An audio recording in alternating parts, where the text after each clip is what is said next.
Buenos días, buenas tardes o buenas noches con todas las personas que están viendo este video. Yo soy Nelson Berru y estamos en el 28 de noviembre. Vamos a estudiar 2 Corintios capítulo 7, capítulo 8 y capítulo 9. Y bueno, mis queridos hermanos, tenemos temas interesantes. De igual manera, agradecer a todas las personas que apoyan el Ministerio de Profecías Bíblicas. Muchas gracias, mis queridos hermanos. Bueno, ¿qué más puedo decirles que gracias, sinceramente? Y bueno, para empezar el estudio del día de hoy, vamos a hacer una pequeña oración para leer, leer esta temática. Bueno, acompáñenme en oración. Padre nuestro que estás en el cielo, santificado sea tu nombre, mi Señor. Gracias por un día más de vida. Gracias por la oportunidad que me das de poder seguir estudiando el año bíblico. Gracias, mi Dios, por este privilegio de que podamos muchas personas en diferentes partes del mundo estudiar tu palabra santa y divina. ¿Para qué? Solamente tú lo sabrás. Que este estudio no sea un estudio vano, que realmente podamos hacer grandes cosas con este conocimiento que hemos adquirido. Podamos ser fieles representantes de tu verdad, así como lo fue Pablo y cuántos apóstoles y discípulos tuyos a lo largo de la historia. Por favor, permítenos ese honor, ese privilegio de poder vivir y morir en tu palabra. Estamos en tiempos difíciles y bueno, y los tiempos cada vez serán peor y peor, mi Dios, pero en ti siempre hallaremos un gozo, siempre tendremos paz y seguridad. Te pedimos por todos los pedidos de oración que llegan al Ministerio de Profecías Bíblicas, mi Dios. Ayúdanos a cada una de estas personas que pasamos por diferentes momentos difíciles. Y quédate una vez más con nosotros en el estudio del día de hoy. Te lo pedimos sin merecerlo en el nombre de tu amado Cristo Jesús. Amén. Muy bien, vamos con el capítulo 7. Y bueno, el versículo 1 lo leímos el día de ayer junto con el capítulo 6, porque prácticamente era el versículo final del capítulo 6, así que no lo vamos a leer. Vamos al versículo 2 y bueno, aquí el subtítulo de este tema nos dice regocijo de Pablo por la cordial respuesta de los corintios. Y miren lo que dice aquí. Hagan un lugar en su corazón para nosotros, pues a nadie hemos hecho mal alguno. Pablo comienza este capítulo de esta manera. ¿Por qué? Lastimosamente, muchos lo habían tildado como muy severo por sus instrucciones que le había dado. Y no era para menos, porque el caso de la iglesia de Corinto era un caso bastante peculiar. Se habían cometido muchas faltas y Pablo en su primera carta, que ya la estudiamos, había sido un poco severo. Pero miren, sigue aquí el relato y nos dice, no les dije eso para condenarlos, pues están en mi corazón. Esto como lo estudiamos el día de ayer, a veces es necesario, no, verán, voy a aclarar esto, no estoy hablando tal vez de coger a una persona e insultarla, no estamos hablando a ese nivel. Estamos hablando en el contexto de que a veces es bueno ser un poquito fuerte con las personas. Una vez alguien me estaba pidiendo un consejo de salud y yo le dije, verás, si tú no haces eso, te vas a morir, le dije. Y, y la persona obviamente se quedó un poquito impresionada por lo que yo le estaba diciendo. Y él decía, pero no me digas tampoco así. ¿Y qué quieres que te diga? Le digo, te estoy diciendo la verdad. Si tú no pones de parte, le digo, mejor anda, le digo, ya dejando tu testamento, le dije, porque si no, es que tú no entiendes, le digo, de otra manera. Tú no entiendes, le digo, que lo que tú estás haciendo te estás condenando a muerte. Ya, tal vez hoy no lo veas, le digo, los resultados, pero en unos meses, en unos años, le dije. Y eso pues obviamente le dejó pensando, incluso le dije, ¿vos quieres, le digo, que tus hijos los críe alguien más? Le dije, no, me dice. Entonces le digo, cuídate, le dijo, tú dejas de comer carne, le dije, o si no, le digo, simplemente anda dejando un testamento, le dije, y a mí me dejas eso de ahí, le digo, que quiero.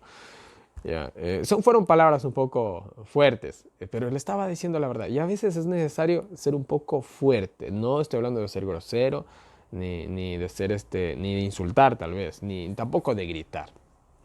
Estoy hablando de a veces decir las cosas como son, de una manera directa. Y Pablo había sido bastante directo, no había sido grosero.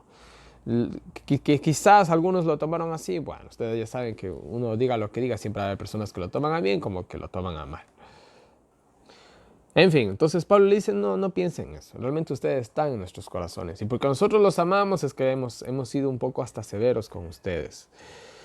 Les tengo gran confianza y siento un gran orgullo por ustedes. Y me siento muy animado por las buenas que trajo Tito. Y bueno, Tito ya había tenido una respuesta diciendo, mira, acogieron bien el mensaje. De cierta manera, por ahí hubo un poquito de resentimiento de parte de unos cuantos, pero el mensaje fue bien acogido. Los hermanos están haciendo una reforma. Entonces Pablo se había animado también por eso, se había recuperado la confianza en su hermandad, se sentía orgulloso de decir, esa es la iglesia de Cristo, es la iglesia que yo fundé. De cierta manera siempre hay un poquito de orgullo cuando uno instruye a alguna persona y esta persona obviamente la hace quedar bien. Es como un padre cuando siente orgullo por su hijo. No es un orgullo malo, se siente orgulloso de que su hijo ha alcanzado ciertos logros. Eso es muy normal. Y pues Pablo, como su padre espiritual, no tenía menos excusas para no sentirse orgulloso por ellos. ¿Qué más nos dice? Sepan que cuando llegué a Macedonia tuve muchas tribulaciones por dentro y por fuera. Y bueno, Pablo aquí cuenta simplemente las muchas vicisitudes que había sufrido, tanto de la iglesia como de los gentiles. Y bueno, ya saben ustedes todas esas historias. Dios que consuela a los humildes me consoló por medio de Tito. Ahora, en medio de esas tribulaciones, como vimos, incluso él ni siquiera había podido comenzar a predicar porque se sentía bastante preocupado por la iglesia. Pero gracias a Dios, Tito le llegó con buenas noticias y eso fue un gran consuelo para él.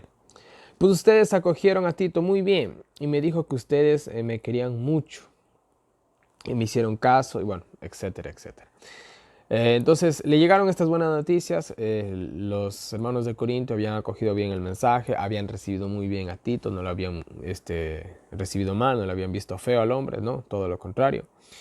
¿Qué más nos dice? Si los puse triste con mi carta, no me pesa, no me arrepiento de haberles puesto triste, prácticamente está diciendo Pablo.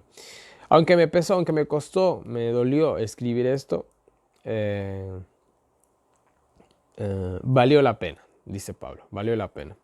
Ahora me alegro que se hayan puesto tristes, pues los llevó al arrepentimiento y esto viene de Dios. Así nosotros para nada los hemos perjudicado. Y bueno, la acción de haberlos puesto tristes fue algo bueno al fin y al cabo.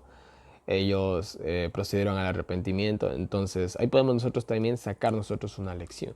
Yo creo, verán, que cuando uno habla con una persona o quiere hacerle entender algo, yo creo que lo primero que hay que hacer es siempre ir por el lado más amable, vamos a decirlo así. Pero hay un momento en el que toca ser directo. Es como cuando uno está atrás de una persona. Yo estoy atrás de una chica y le trato bien, le invito a salir, le lleno de regalos. Pero ¿qué es lo que falta? Falta que yo le diga, oye, me gustas, estoy enamorado de ti, ¿quieres ser mi novia? Falta eso. Entonces a veces hay que ser directo totalmente. Y Pablo pues había sido directo en ese asunto. Uno puede empezar y si uno, por así decirlo, no entienden a estas palabras amables, lo que ya tocaría es ser directo. Y en el caso que les puse, ¿no?, de pretender a una persona, obviamente es así. En algún momento toca ser directo. Acá en el Evangelio de igual manera, de eso lo podemos aprender de Juan el Bautista y de Jesús. Jesús no habló fuerte un par de veces, no tuvo que sacar a los vendedores del templo porque no entendían, tocó tomar ciertas acciones. Obviamente que Jesús no fue en ningún momento grosero, pero fue bastante directo.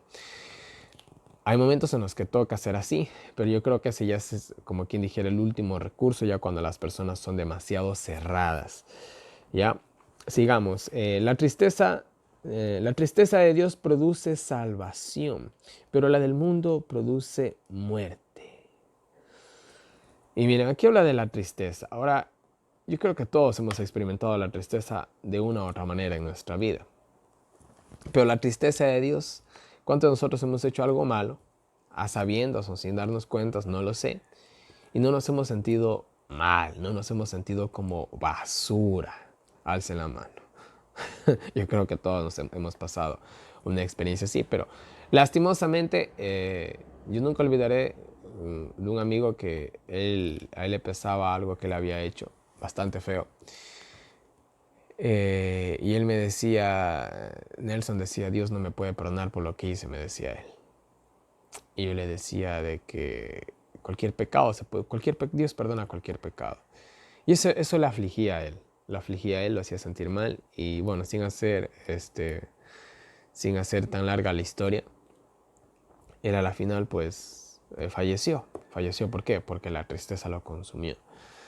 Es muy diferente de la tristeza cristiana, que la tristeza cristiana obviamente te hace sentir mal, pero también produce un cambio en ti. Esa es la tristeza que trae vida, porque te dices, ay, soy lo peor, voy a mejorar. Ya, ahí está el éxito. Pero hay personas que dicen, ay, soy lo peor, valgo una basura, yo ya no sirvo para nada. Se quedan ahí en su hoyo. Esa es la tristeza del mundo. Y un ejemplo muy claro en la Biblia, tenemos el ejemplo del apóstol Pedro y Judas. Los dos de cierta manera traicionaron a Jesús, pero el uno se arrepintió y cambió, pero el otro simplemente, ¿qué cosa? Se mató. Y bueno, sigamos. Miren lo que esta tristeza produjo en ustedes. Qué gran actitud la suya por erradicar el pecado.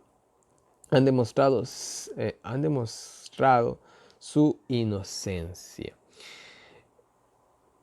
Había habido este problema, bueno, un par de problemas de apostasía dentro de la iglesia de Corintio. No habían tomado las acciones medidas. Y esto no significa que los hermanos, quizás, vamos a decirlo así, eran alcahuetes de lo que estaba pasando, sino que quizás incluso ellos ni siquiera sabían qué medidas tomar. Pero en cuanto llegaron las instrucciones de Pablo, actuaron de manera inmediata. Esto a su vez demostró que ellos, ¿qué querían? Ellos querían mejorar. Entonces Pablo les alaba eso. Y alaba que obviamente fueron inocentes. Sigamos, y todo lo que escribí lo hice principalmente para que el nombre de Dios no sea blasfemado. Ahora miren, yo lo que les dije no es solamente por mi beneficio o por su beneficio o solamente por el beneficio de la persona que estaba pecando o de las personas que estaban pecando, sino al fin y al cabo esto es para que la obra de Dios, ¿qué cosa? Siga creciendo, para que el nombre de Dios no quede mal. ¿Por qué? ¿Qué sucede? Nunca nos olvidemos a nosotros que hay ojos que nos ven. Y son ojos exteriores, siempre son ojos exteriores. Hay personas que a mí de manera personal me han dicho, usted es cristiano, ¿verdad? Yo ni los conozco, pero saben que uno es cristiano. ¿Cómo lo saben? No lo sé, pero saben que uno es cristiano. Ahora, ¿qué tal si yo siendo cristiano me veo en una conducta o en una actitud indecente? ¿Qué va a pasar con la causa de Dios? ¿Qué van a decir? Ah, así son todos los cristianos. La causa de Dios queda mal. Y los mundanos, pues cada vez más incrédulos. ¿Por qué? Por un mal testimonio de parte mía. Entonces Pablo le dice, no se olviden que nosotros somos un espectáculo al mundo, todo el mundo nos ve. Y si ellos ven esa actitud dentro de la iglesia de Dios, ¿qué van a pesar de nuestra religión? ¿Quién se va a querer unir a nuestras filas? Ahí está, sigamos. Y me quedé muy confortado al ver la alegría de Tito por su recibimiento. Lo habían recibido súper bien a Tito y Tito obviamente estaba muy contento por eso. Le hablé muy bien de ustedes. Yo, Pablo, hablé muy bien de ustedes a Tito y no quedé mal. Más bien se demostró lo que dije y Tito lo sabe. Bueno, Pablo había hablado muy bien de ellos y bueno, había quedado demostrado en la actitud que ellos tuvieron, en la buena actitud que ellos tuvieron con Tito. Él ahora les tiene mucho cariño, les aprecia demasiado al recordarlos, al recordar el hermoso trato que le dieron. Y bueno, Tito también se había encariñado con la iglesia. Había habido una bonita relación. Había habido una muy, muy buena impresión. Y eso es bueno. Porque a veces, espero que nunca nos pase esto o nunca hayamos hecho este error. A veces llega una persona a la iglesia y se la trata con frialdad, con indiferencia, como si fuera el bicho raro. ¿Por qué? Porque la persona obviamente viene a veces del mundo y no va a venir específicamente vestido como un santo o en la mejor actitud. Y a veces uno lastimosamente discrimina. Y no debiera de ser así. Nosotros a cualquier persona siempre deberíamos dar un buen recibimiento, buscar su compañía, su hermandad, así como lo hizo la iglesia de Corinto, que a pesar que no era una iglesia perfecta, ellos sabían que Tito venía como quien dijera para exhortarlos. No por eso lo vieron mal, no por eso cogieron y le pusieron un muro de indiferencia. Todo lo contrario, lo recibieron bien. Así deberíamos de hacer nosotros con las personas que también a veces nos exhortan. No verlos con indiferencia, sino verlos bien, porque son personas que de una u otra manera se están preocupando por nosotros y quieren lo mejor para nosotros. Y bueno, terminamos y dice, me alegra que pueda confiar en ustedes, pase lo que pase. Y aquí Pablo demuestra su gran confianza que podía tener por la iglesia de Corintio. Y bueno, no hay comentario, así que vamos a estudiar el capítulo 8. Y bueno, vamos a empezar en un capítulo bastante interesante, mis queridos hermanos. Vamos a hablar de, bueno, aquí tenemos un par de títulos que nos dice la liberalidad ejemplar de las iglesias de Macedonia, el ejemplo de Jesucristo, Tito comisionado y recomendado para recibir ofrendas de Corinto. Y bueno, vamos a ver lo que es el dar, sí, vamos a decirlo así. Y empieza así. Queridos hermanos de la iglesia de Corintios, les queremos informar de las bendiciones que Dios ha dado a las iglesias de Macedonia, pues fueron muy generosas a pesar de su pobreza, gracias a Dios. Si nos ponemos a recordar el concilio de Jerusalén, nos acordamos que cuando se asignó a Pablo, o se le dio la bendición, el permiso, bueno, llámenlo como quieran, para predicar el evangelio de parte de los apóstoles, ellos solamente les pidieron de que no se olviden de los pobres. Entonces, algo que Pablo siempre tuvo muy pendiente en su ministerio fue a la gente pobre. Y en ese sentido, aquí él siempre hacía colectas. Incluso aquí nos pone el ejemplo de la iglesia de Macedonia. En Macedonia las iglesias no eran muy prósperas. Corintio era una iglesia bastante próspera, no sabemos cuánto, pero sí era próspera. Pero Macedonia no era tan próspera. Y ahora, a pesar de eso, había gente pobre obviamente en Macedonia, pero siempre hay gente más pobre. Entonces Pablo había hecho una colecta en Macedonia, la cual tuvo un gran éxito y aquí la describe. Y ahora Pablo empieza así este capítulo a los corintios, antes de pedirles algo, dándoles el ejemplo de la iglesia de Macedonia, que a pesar de su gran pobreza dieron voluntariamente gracias a Dios. Aunque han sufrido grandes tribulaciones, dice Pablo, dieron mucho, aunque eran muy pobres, dieron. Y miren, esto es algo importante.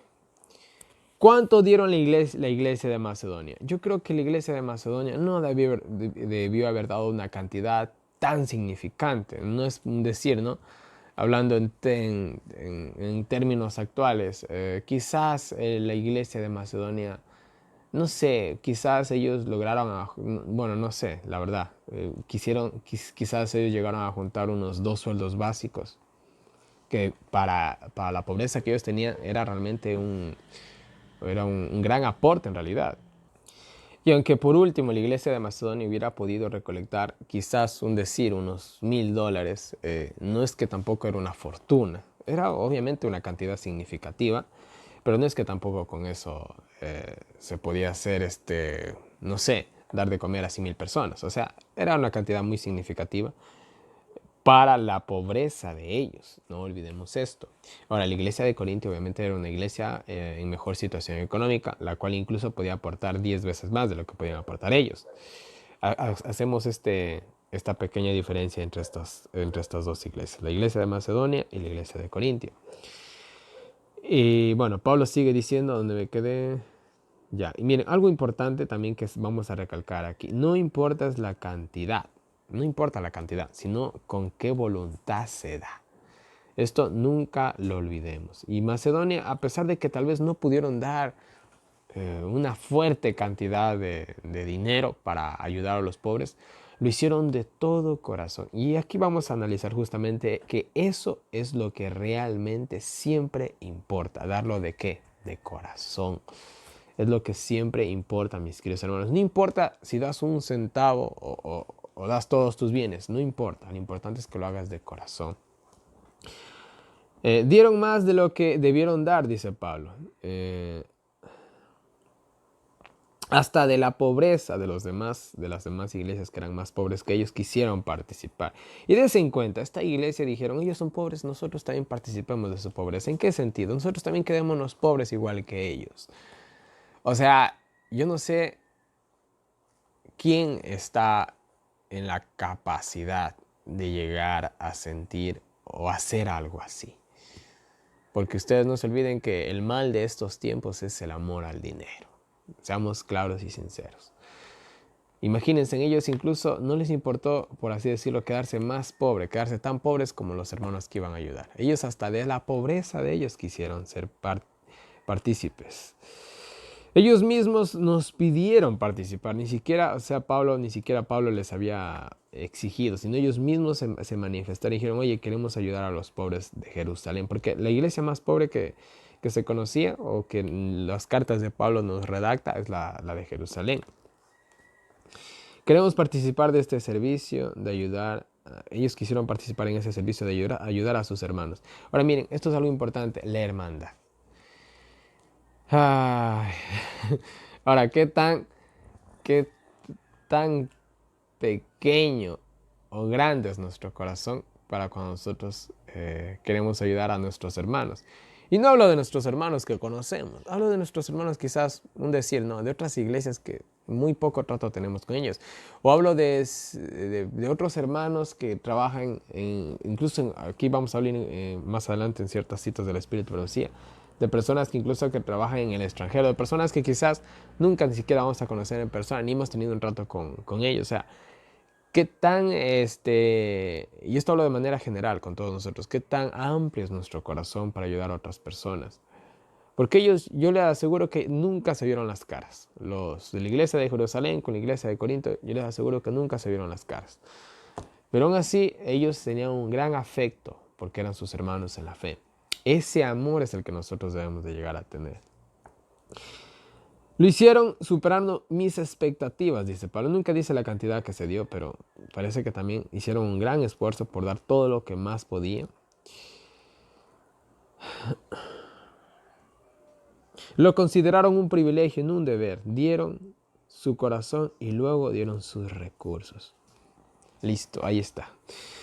Nosotros lo primero que tenemos que dar es ¿qué cosa es el corazón? ¿En qué sentido? Nosotros cuando escuchamos una necesidad. Por ejemplo, a nosotros nos informan que hay una familia que tiene una gran necesidad. Uno no tiene que hacer esto, coger y decir, bueno, a ver, déjame ver cuánto tengo.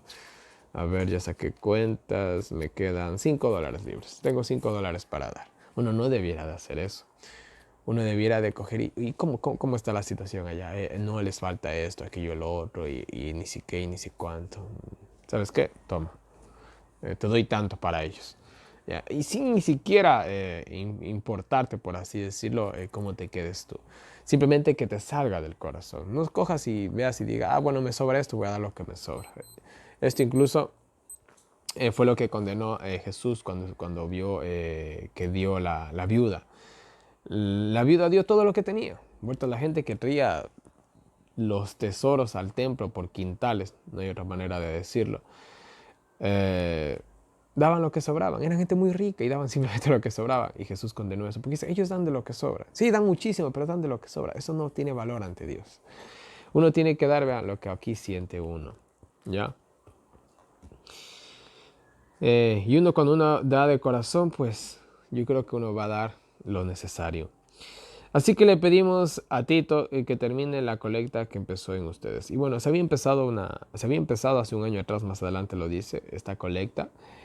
Obviamente por problemas de apostasía que había surgido dentro de la misma iglesia, pues no se había podido, fue la palabra, no se había podido terminar la colecta. Y pues se le encargó a Tito que termine lo que había iniciado con ellos, simplemente. Y así como abundan en muchas cosas buenas, espero que también abunden en esta gracia de la colecta. La iglesia de Corintio abundaba lo que es en palabra, en ciencia, en solicitud, en amor. Bueno, y también Pablo dice, ojalá, espero que también en su corazón abunde en esto, en su generosidad. Espero que ustedes también sean abundantes en generosidad. No les estoy exigiendo absolutamente nada, pues solo lo voluntario vale ante Dios. Esto es para probar su amor. Y miren, Pablo dice algo interesante. Yo no les estoy exigiendo que ustedes den, simplemente Pablo estaba dando un consejo. ¿Por qué? Porque Pablo le decía, bueno, necesitamos, un decir que hubiera dicho Pablo, necesitamos $10,000, hermanos, para reunir. Necesitamos $10,000 para reunir y yo quisiera que esta iglesia me colabore con 5,000 y esta otra iglesia de acá con 5,000. Por favor. Pablo nunca hizo eso, que a veces ciertos líderes lo hacen. Yo sé que no lo hacen de mala intención, no lo hacen de malas intenciones, pero no es la manera correcta. Lo que nosotros deberíamos de coger es decir, vean hermanitos, se necesita para hacer cierta obra misionera. Y aquí vamos a dejar esta arca y siéntase en toda la libertad al que le nazca de corazón venir y dejar lo que Dios proponga en su corazón. Fin de la historia, es lo que uno debiera de hacer, simple y llanamente así. Pero exigir tal vez una cantidad, exigir un objetivo, yo creo que no se debería de hacer eso, no se debería de hacer eso. No es que tampoco es un pecado bestial, pero no es lo más aconsejable, ¿sí me entienden? Y Pablo, ¿qué dice Pablo? Porque lo que importa es dar de corazón. A ver, ¿de qué me sirve? Ya, necesitamos los $10,000 y en realidad no conseguimos 10,000, conseguimos 20,000. Ya, el doble de lo que realmente aspiramos. Y obviamente nos vamos a poner contentos los que iniciamos la colecta y decir, ve, conseguimos el doble. Pero ¿de qué servirá ese dinero si realmente los hermanos no dieron de corazón? ¿Servirá eso ante Dios? ¿Tendrá algún valor? Conseguimos el doble, fuimos doblemente bendecidos, pero no se hizo de corazón. Realmente a los hermanos incluso se les exigió y como no podían y no tenían los recursos, a los hermanos se les hizo un préstamo de la misma iglesia, que esto pasa. Sí, esto pasa. Se hizo un préstamo y se endeudó a toda la iglesia de mala gana para poder alcanzar el objetivo. ¿Ustedes creen que eso está bien? Eso no está bien, hermanos. Esto es cosa del que el que quiere bien y el que no, pues también. ¿Qué se le va a hacer? No se debiera hacer este tipo de cosas. Por favor. Porque en la Biblia nunca se ven préstamos. Aclaremos esto. Nunca se ven préstamos. Siempre lo que se hizo de corazón. Nada más. Pero hoy en la actualidad, con la excusa del método de Cristo, señores. Bueno, no voy a entrar en esos temas porque yo después me indigno. Sigamos mejor, dice.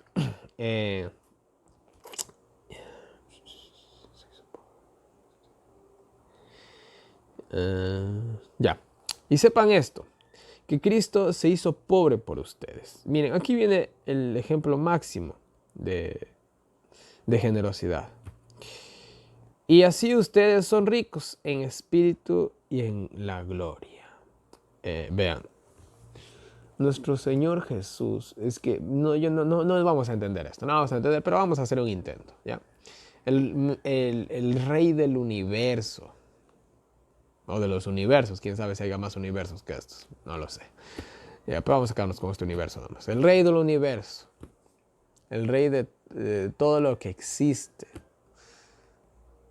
Es que no va a entrar esto en nuestra cabeza, porque no conocemos ni el cielo, pero vamos a conocer la amplitud del universo. Pero bueno, investiguen un poco, el universo es algo increíble, no tiene fin.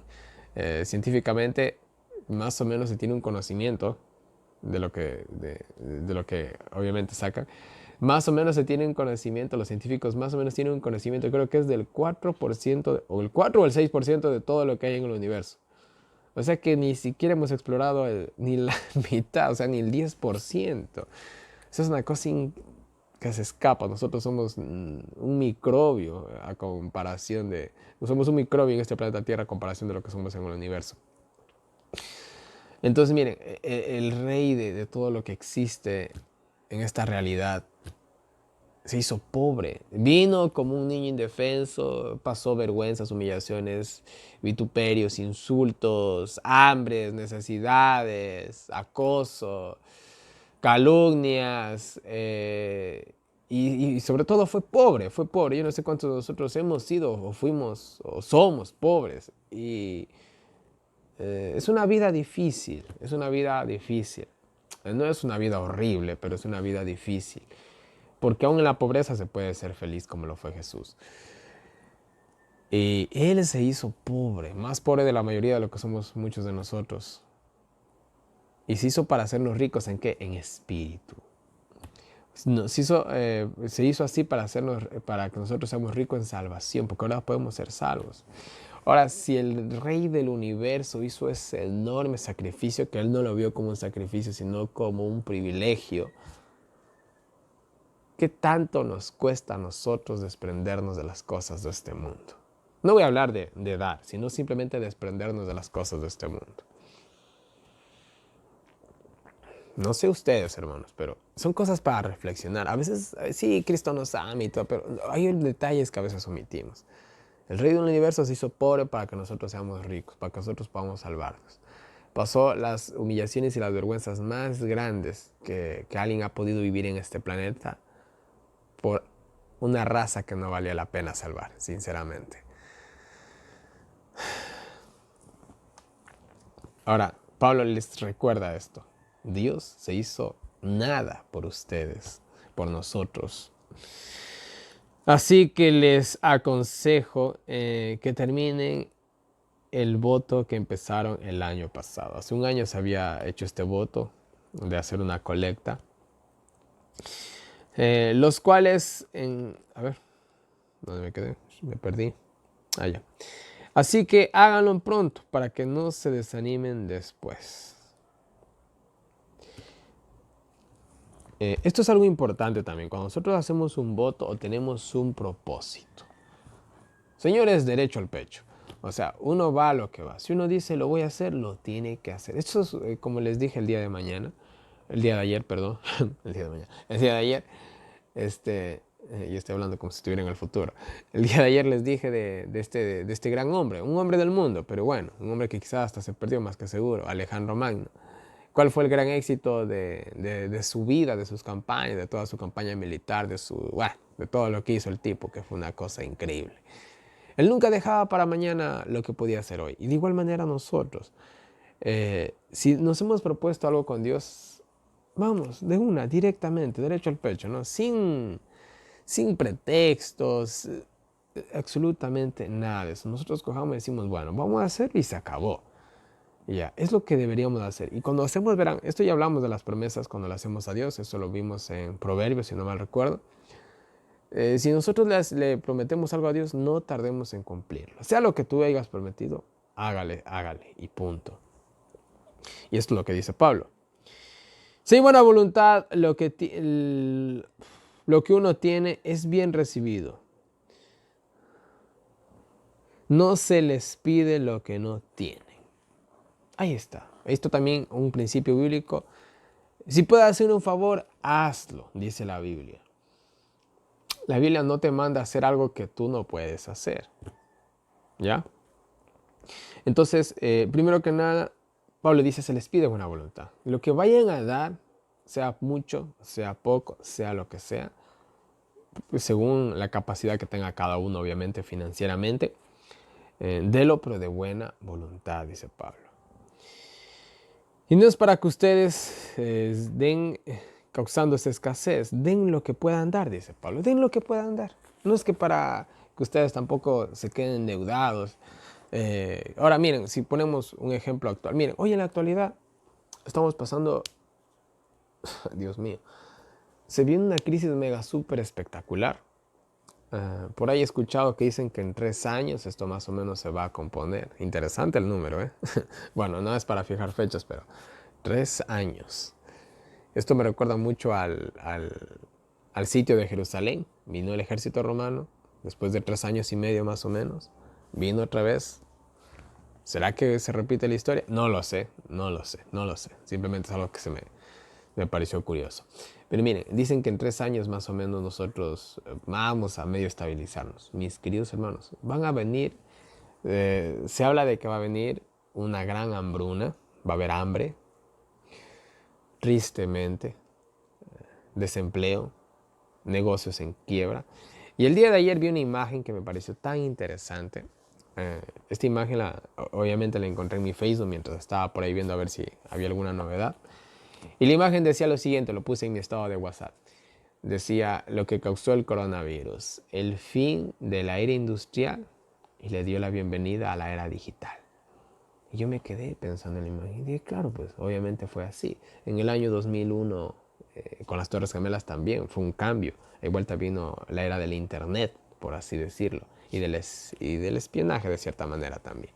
Ahora vuelta se acabó la era industrial, viene la era digital. Qué interesante. Pero bueno, eso ya hemos de hablar en el tema que voy a hacer de Laudato Si. ¿Qué día estamos? Ay, ya debí haber hecho eso. Bueno, ya va a ser, si no es para mañana, es para pasando mañana, que más que seguro ya hago el tema. Tengo que imprimir el libro y no lo tengo. Pero bueno. En fin, miren, ¿en dónde me quedé? Me estoy saliendo a través del tema. Dar lo que tenemos, lo que podamos dar. Simplemente así, mis queridos hermanos. Y vean, estábamos hablando de la crisis que estamos viviendo. Miren, y ahora en la actualidad va a ser muy difícil poder ser generosos en todo ámbito de nuestra vida, en todo ámbito de nuestra vida.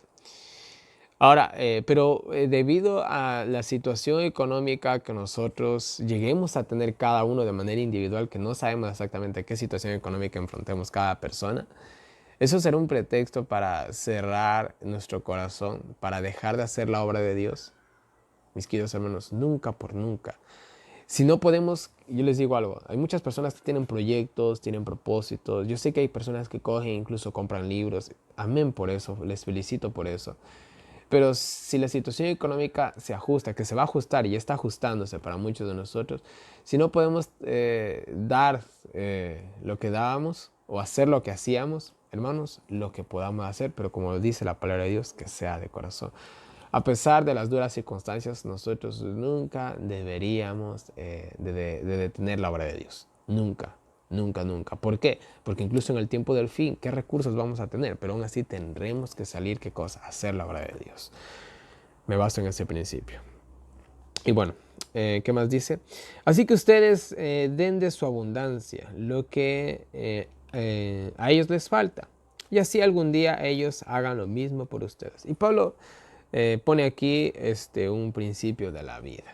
Hoy por ti, mañana por mí. Nosotros nunca sabremos realmente si algún día, hoy podemos estar quizás en una buena posición y mañana.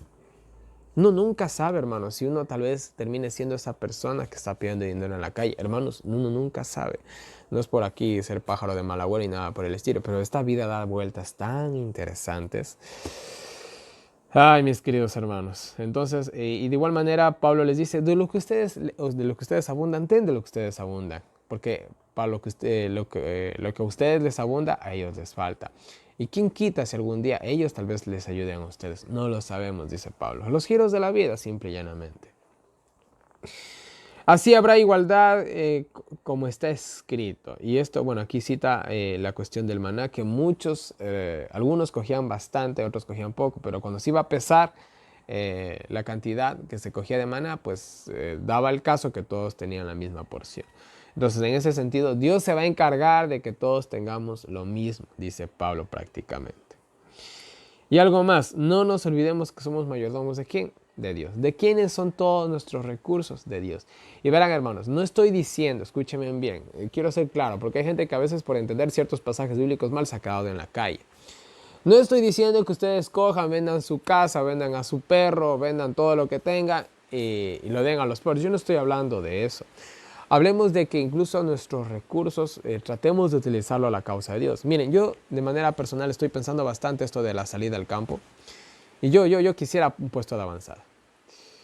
También se me ha presentado la idea, la oportunidad de simplemente coger e irse con un par de personas a vivir al campo y cada cual. También es una buena opción. Pero yo digo, no, no siento que es lo que realmente debo de hacer. Yo lo que quiero hacer es un lugar con unas cuantas personas que Dios ha de poner en el camino. No sé quiénes también vayan a ser los que terminen apoyando.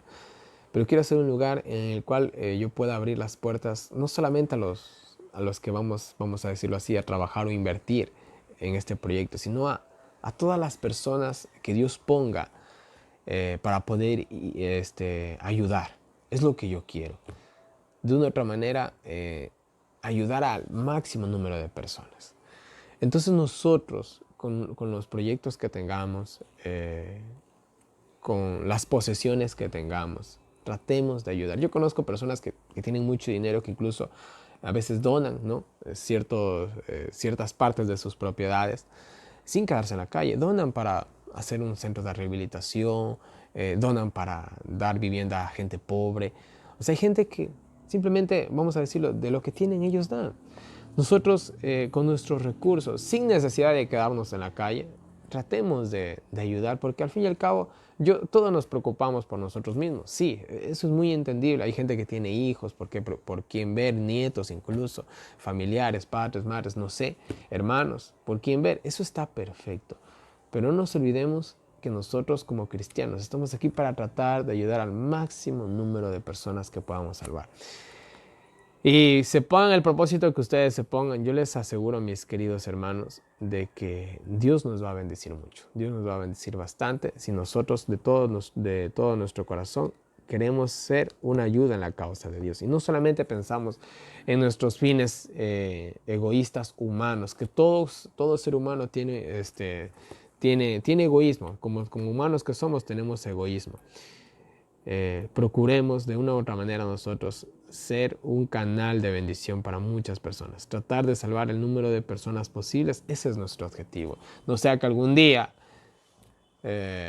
volteemos atrás y digamos, pude haber salvado a muchos más, pero no lo hice. Qué triste será llevar esa carga.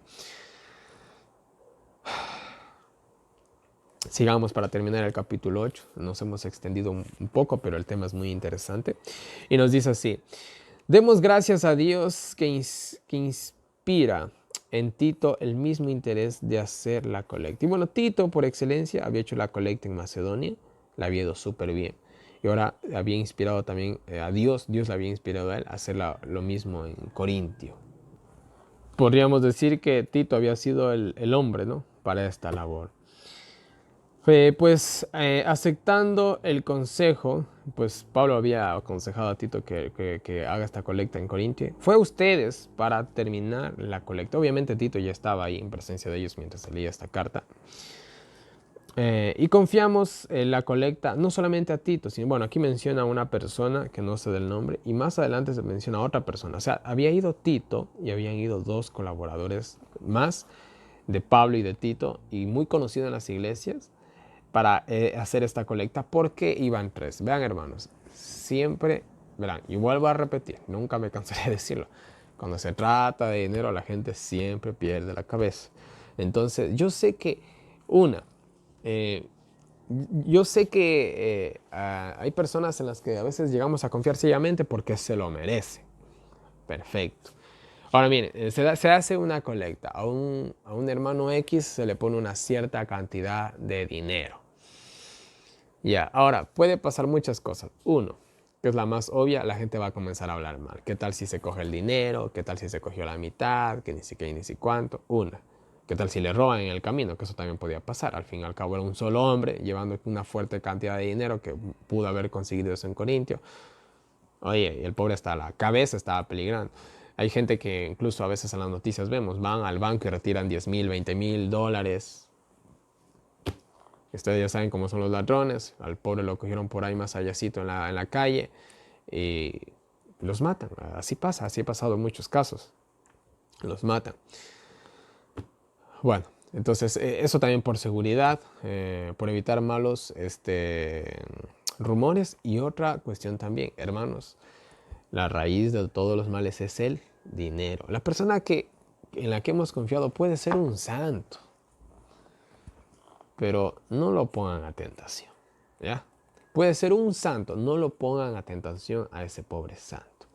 Vuelvo y repito, por dinero todo el mundo pierde la cabeza, ¿ya? ¿Cuántas historias en la humanidad se escuchan? Nunca olvidaré una historia de un hombre que él, bueno, es una larga historia, les hago corta la historia, y él dice que se había ido a trabajar a las minas de oro.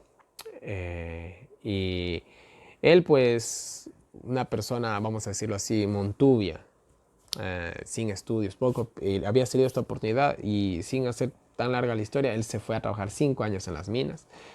Y él cobraba su mensual y en vez de él sacarse una cuenta bancaria y depositar ahí, dice que tenía una hermana de sangre, de padre y de madre.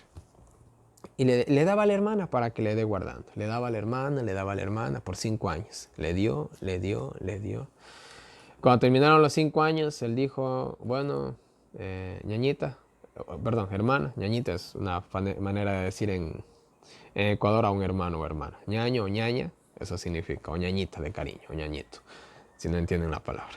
Entonces él le dijo, ve, hermana mía, vamos a decirlo así, vengo por mi dinero.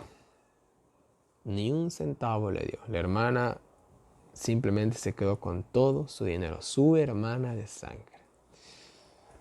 Ahora, si un hermano es capaz de traicionar, y ustedes dirán, bueno, pues gente del mundo, hermanos, ¿cuántas historias no se escuchan en las iglesias? Ahora miren, un hermano de sangre, yo no sé, yo no me siento capaz de hacerle algo así a un hermano mío, pero quién sabe, imagínense un decir que a mí me encarguen $100,000. Hermanos, o sea, no me voy a hacer aquí tampoco el santo, o sea, a uno, estamos aún en este mundo lleno de pecado, son cosas que uno, al fin y al cabo, vamos a decirlo así, si uno no está realmente 100% consagrado, uno puede caer. Entonces, en este sentido, cuando se hagan negocios grandes, hermanos, tratemos de que hayan unas 2, 3 personas involucradas, no pasa nada. No pasa nada. A ver, ¿quién está a cargo? El hermano X, el hermano Y y el hermano Z. Perfecto. Pero ¿qué tal si le cogemos solamente a un solo le ponemos el peso? El hombre se puede corromper, el hombre tal vez puede cometer un error de inversión, puede pasar cualquier cosa. Entonces, en ese sentido, cuando hablemos de dinero, y vuelvo a decir algo, el dinero es sagrado, hermanos. No seamos tan confiados, ¿ya? Hay gente que incluso ha confiado en un hermano X, un hermano Y, han confiado 5, 6, 7, 8, 10 hermanos, naranjas, limones y mandarinas. Cuando se trata de dinero y de fuertes sumas de dinero, que hagan 2, 3 personas a cargo, por favor. Es lo que les puedo decir. Son temas bastante delicados, circunstancias diferentes. No puedo aconsejarles tampoco más de lo que les puedo decir, pero ustedes ya entendieron. Y Pablo, miren, mandó a Tito y a 2 más. ¿Es que Pablo desconfiaba de Tito? No, es que Pablo no quería dar lugar al diablo, no quería dar lugar a malos comentarios. ¿Qué tal si por desgracia se iba a Tito le robaba? Le robaban de verdad y Tito llegaba medio golpeado, el pobre más muerto que vivo. ¿Qué pasó, Tito? Me asaltaron. Bueno, ¿qué se le va a hacer? Pablo no tampoco le iba a reclamar nada, lo pobre hombre. Ahora él cogía y describía las cartas. A Tito le asaltaron. ¿Qué iban a decir los demás hermanos? Ah, se cogieron el dinero ellos. Es lo que podían provocar. ¿Ya? Porque al fin y al cabo el único que sabía la verdad, ¿quién era? Tito. Y Tito yo me imagino que tal vez no estaba mintiendo, pero hasta quizás, un decir, hasta Pablo podía incluso llegar a dudar de él. No lo sabemos. Entonces, para evitar este tipo de cosas siempre es bueno 2, 3 personas. Por favor, yo creo que un mínimo de 3 sería lo más adecuado. Porque que se pongan 3 de acuerdo, un poco difícil, pero 2 puede ser que sí. Pero bueno, sigamos. ¿Dónde me quedé? Ya, el cual fue designado no solo por mí, sino por la iglesia, para gloria de Dios. Ahora miren, no es que la gente que había sido designada solamente la designó Pablo. No es que Pablo parece que está haciendo Pablo todo él solito. No. La iglesia también había designado a estas personas. Así no había ocasión de dudas, porque no eran solamente los escogidos de Pablo, sino la iglesia mismo los había puesto. Y esto para evitar malos comentarios. Miren, Pablo mismo lo dice. Para evitar malos comentarios. Sí, para evitar malos comentarios. De que tal vez que nosotros nos vamos a quedar con toda la abundancia que ustedes van a dar, dice Pablo. Tratando no solo de quedar bien ante Dios, sino también ante los hombres. Ahora miren, Pablo y Tito, yo he estado comentando, simplemente he estado poniendo suposiciones, no estoy haciendo afirmaciones de que ni Tito ni Pablo eran así. Pero yo creo de todo corazón que Tito y Pablo, como hombres de Dios, no se hubieran dejado atrapar por la tentación del dinero, porque eran gente pobre. Pablo, sobre todo Pablo, parece que era de buena posición económica, pero miren cómo el hombre vivía. Hay personas que son incorrompibles. Hay personas que el dinero ni les va ni les viene. Y hay gente que dice, bueno, dinero es dinero, nada más. Hay gente que es incorrompible. Entonces Pablo y Tito debieron haber sido este tipo de personas. Pero aquí, como lo dice Pablo mismo, ¿lo hago para qué? Para evitar primero que nada malos comentarios. Y no solamente esto. Estoy enviando a Tito no porque Tito se pueda corromper, no porque Tito se pueda coger un centavo, sino para qué cosa. Para quedar bien ante Dios y ante los hombres. ¿Por qué? Ellos individualmente podían quedar bien ante Dios. Pero, ¿qué es lo que sucedía? Si se enviaba solamente a Tito, se iba a ver como sospechosa esa actuación. Entonces, para evitarse esa apariencia de mal, Pablo coge y designa a 2 personas más. Y con el Tito, bueno, aquí menciona el tercero que había sido designado, el cual era de mucha confianza. Y Pablo termina el capítulo 8 diciendo, y si me preguntan por ellos, les diré que son de mi absoluta confianza. Pablo dice, yo confío en ellos, así como la iglesia confió también en ellos. Demuestren a las iglesias el amor que les tienen y que vean de paso que hay motivos para sentirnos orgullosos de ustedes. Pablo termina así el capítulo 8. Demuestren, con su generosidad, mis queridos hermanos, demuestren que hay amor entre ustedes, que se aman todos aunque no se conozcan y que hay motivos para sentirnos orgullosos de la iglesia de Corintios. Así termina Pablo el capítulo 8. Y vamos a leer las citas del Espíritu de Profecía, las cuales son apenas 4. Y la primera nos dice, la pobreza de Cristo, una parte de su gran sacrificio. Nos dice así, seamos ricos o pobres, nunca debemos olvidar que la pobreza de Cristo fue parte de su legado para la humanidad. La expiación no solo consistió en la traición de que fue objeto en el huerto o su agonía en la cruz. La humillación de la cual su pobreza formaba parte estaba incluida en su gran sacrificio. Cristo llevó sobre su alma divina toda la serie de pesares que asedían a la humanidad. O sea, no solamente fue pobre físicamente, sino también, podríamos decirlo que en cierta manera, en un sentido espiritual, al llevar todos los pecados del mundo sobre sí. La siguiente cita nos dice, ¿por qué Cristo fue pobre? Dice, cuando se estableció el plan de salvación, se decidió que Cristo no apareciera de acuerdo con su carácter divino, pues entonces no podía relacionarse con los afligidos y sufrientes. Debía venir como un hombre pobre, podría haber venido de acuerdo con su exaltada condición en las cortes celestiales, pero no fue así. Debía alcanzar las más hondas profundidades del sufrimiento humano y de la pobreza para que su voz pudiese ser oída por los agobiados y desanimados, para que pudieran revelarse las almas cansadas y enfermas del pecado como el restaurador, el deseado de todas las gentes, el dador de descanso. Y a los que anhelan hoy día descanso y paz, tanto como los que escucharon sus palabras en Judea, están diciendo, venid a mí, todos los que estéis trabajados y cargados, y yo os haré descansar. Y miren, esto lo entendemos de la siguiente manera. ¿Con quién es más fácil entablar una conversación? ¿Con alguien de una alta posición económica o de lo que sea? ¿O con alguien pobre y humilde? ¿Con quién es más fácil entablar una conversación? Siempre es más fácil con un pobre, hasta es más sencillo el dialecto de él. Vuelta, si tú hablas con alguien que sea rico, primero que nada necesitas una cita para poder hablar 5 minutos con él. Entonces Jesús no vino, Jesús vino como pobre para poder ser aceptado por pobres, ricos y por todo.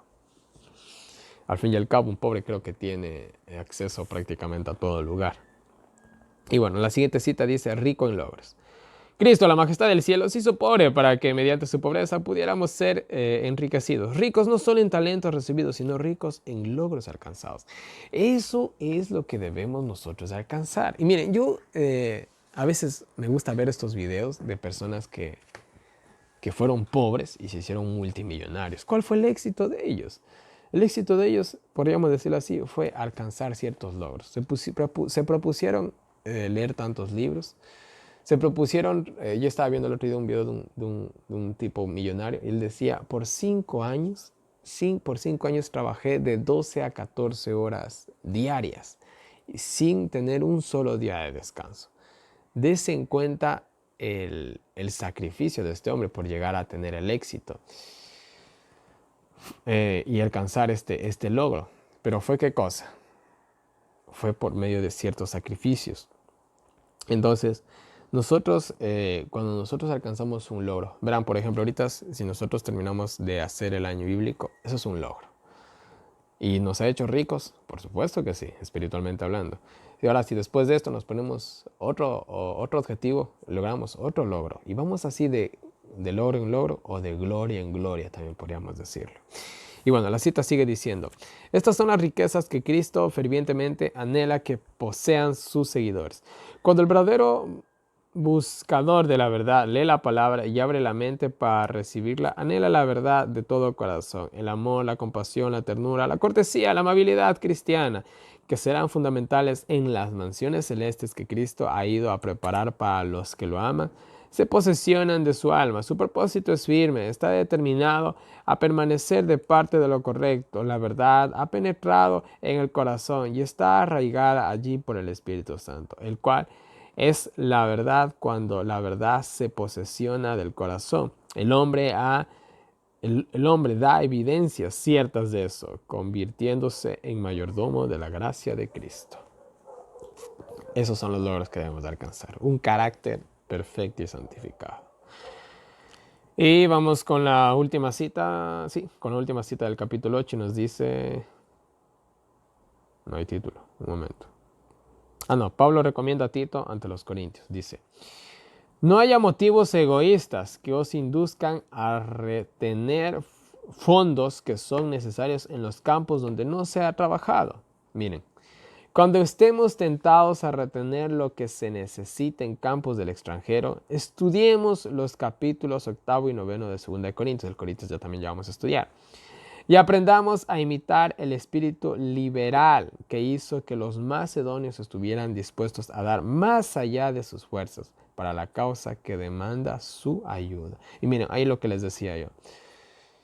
Nunca podemos permitir que la obra de Dios cese. Y aquí, bueno, el Guay habla de los campos extranjeros porque en ese tiempo la iglesia se estaba expandiendo y había habido un poquito de problemas en esa cuestión, pues simplemente se había solamente designado ciertas áreas para apoyar y por eso incluso el Guay dice que ella mismo cogió, administró sus diezmos y los diezmos de otras personas que le confiaron y mandaron dinero a ciertos pastores que estaban haciendo la obra en el extranjero.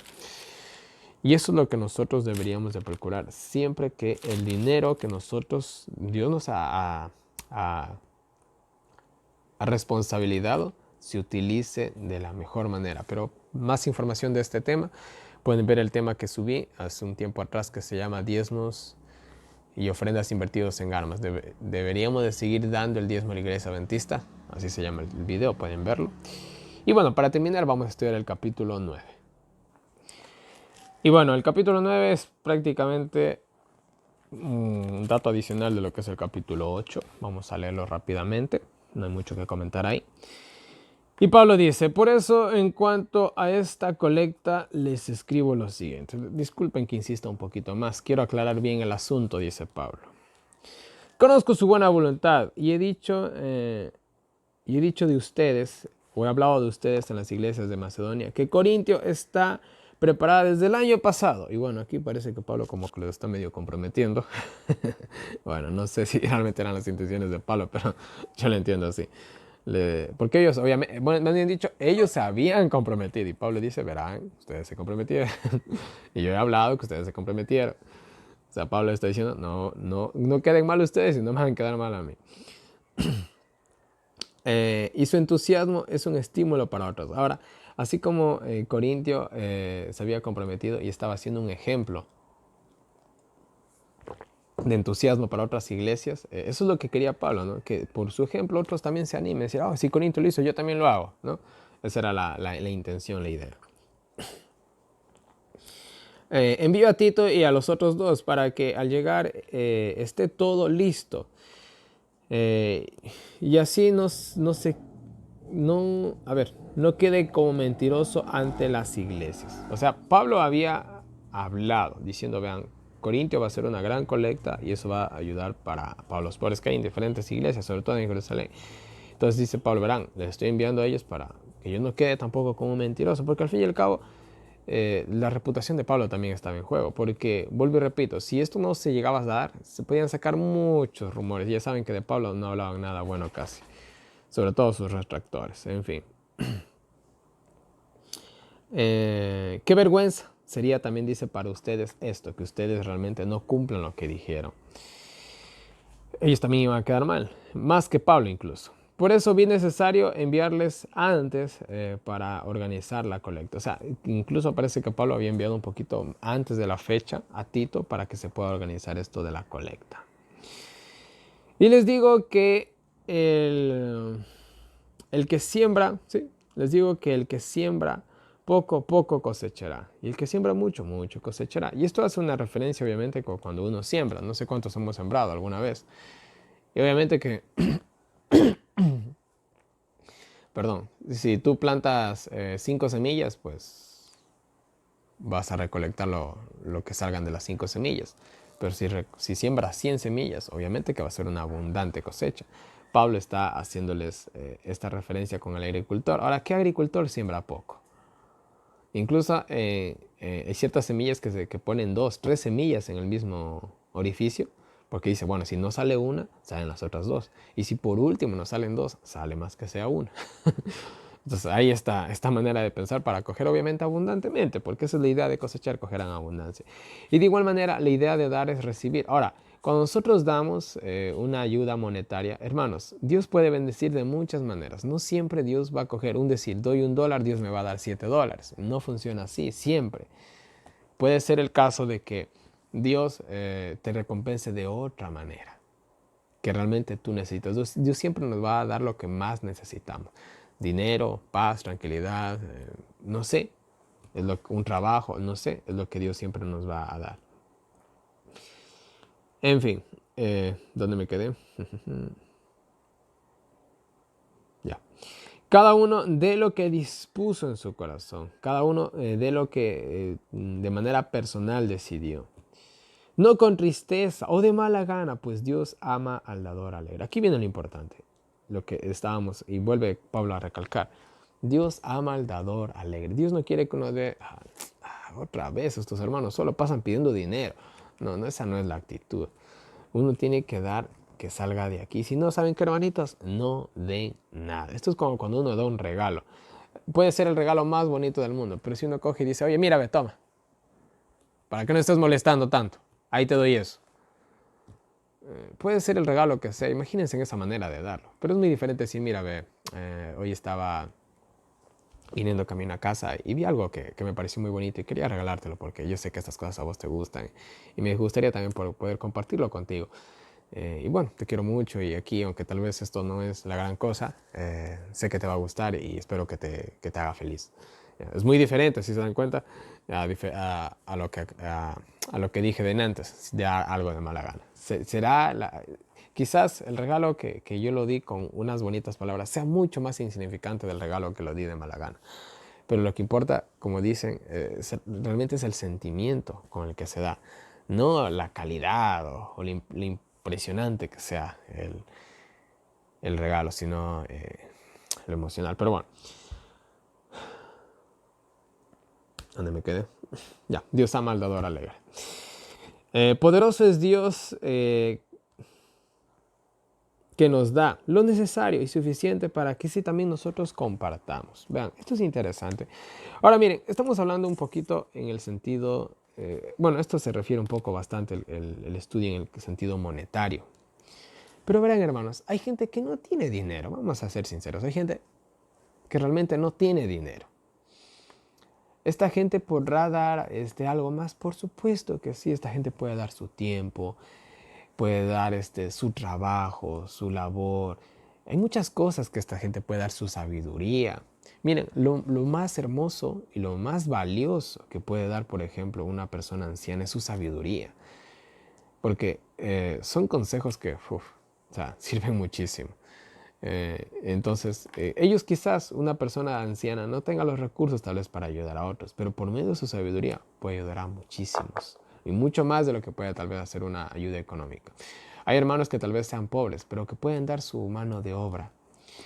Hay hermanos que de igual manera no pueden apoyar en ciertos recursos, pueden compartir su sabiduría, su experiencia. Eh, Muchas cosas se pueden dar, pero lo importante es darlo de qué, de corazón. Vean hermanos, yo no tengo dinero, pero yo puedo venir a trabajar este día. Bacán, no pasa nada. ¿Sí me entienden? Sea lo que nosotros demos, que sea de corazón. Esto escribo, está escrito, perdón, que el que repartió al pobre y su justicia permanecerá para siempre. Eso está en Salmo 112:9. En otras palabras, que cuando uno hace una ayuda o ayuda a un pobre, esa justicia, esa obra siempre se recordará, sobre todo en el libro que llevamos cada uno de nosotros. Dios siempre va a recordar eso. Nuestras acciones aquí en la tierra tienen efectos permanentes, tienen una influencia eterna, sea para bien o sea para mal, todo lo que hagamos nosotros en esta tierra. ¿Qué más nos dice? Dios que da la semilla al que siembra, también le dará el alimento. Sí, le dará el alimento, la semilla y sus obras. O sea, Dios que da la semilla permitirá que este hombre coma mientras está esperando que nazca el fruto. Le permitirá que la semilla crezca y le permitirá también que coseche y que venda el producto. O sea, Dios es el que permite todo. Así que tengamos fe y confianza en Él, dice Pablo. Ustedes teniendo todo, den abundantemente, les dice también. Ahora ustedes han sido muy favorecidos, dice Pablo. Den abundantemente, mis queridos hermanos. Esto no para mi bien, sino para su bien propio. Porque al fin y al cabo ustedes son los que se benefician. Y esto no solo nos proporciona Y esto no solo nos proporciona lo necesario, sino que los beneficiados darán gracias a Dios por nuestra labor. Ahora, algo importante también es que por medio de esta labor, la gente o los hermanos de esta iglesia se iban a beneficiar dando gracias a Dios. Eso es como cuando uno hace una labor. ¿Uno qué hace con esta labor? Uno coge y dice, ¿saben qué? No, que ni siquiera con muchas gracias. Dele gracias a Dios. Porque estas personas, ¿qué cosa? Llevan su gratitud a quién? A Dios. Obviamente va a haber una gratitud con la persona que está haciendo el bien. Pero por sobre todas las cosas van a llevar su mente ¿a dónde? A Dios. Entonces, esto es muy importante. Ayudar a otras personas también permite que Dios sea exaltado. Recuerden a Dios y bueno, ya saben el resto. Por este servicio, ellos darán gracias a Dios porque ustedes son fieles a Dios.